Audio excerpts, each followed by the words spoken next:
ఇప్పుడు మనం ఎవరికి అప్పగించుకోవాలి, ఎవరికి సరెండర్ అవ్వాలంటే ఆ దేవాతి దేవునికి మాత్రమే సరెండర్ అవ్వాలి. ఎందుకో తెలుసా? హింసకుడైనటువంటి పౌలయ్య గారిని తీసుకొచ్చి ప్రార్థనాపరుడుగా చేశాడు.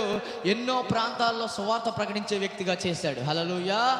ఇప్పుడు మన జీవితాలు ఎలా ఉన్నాయో ఒకసారి ఆలోచన చేద్దాం. మన శ్రమలోనే బ్రతకడం దేవుని చిత్తం కాదు, మన శోధనలోనే బ్రతకడం దేవుని చిత్తం కాదు, మనం బాధపడటం దేవుని చిత్తం కాదు. మనం ఏదైతే సంతోషపడుతున్నామో ఆ సంతోషాన్ని చూసి నా దేవుడు పరలోకంలో సంతోషిస్తూ ఉంటాడు. ఆ సంతోషంలోకి మనల్ని నడిపించాలనుకుంటా ఉన్నాడు. ఈ రోజు మనం ఏం చేస్తున్నామో ఆలోచన చేస్తారండి. మనమేమై ఉన్నామో ఆలోచన చేస్తారండి.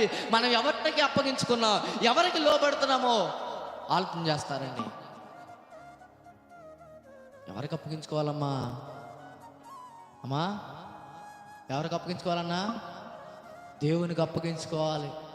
అప్పుడు మాత్రమే చింతలో నుంచి సంతోషంలోనికి, చింతలో నుంచి సంతోషంలోనికి వచ్చేది ఎప్పుడు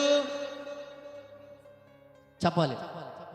దేవునికి మనల్ని మనం సజీవ యాగముగా అప్పగించుకున్నప్పుడు.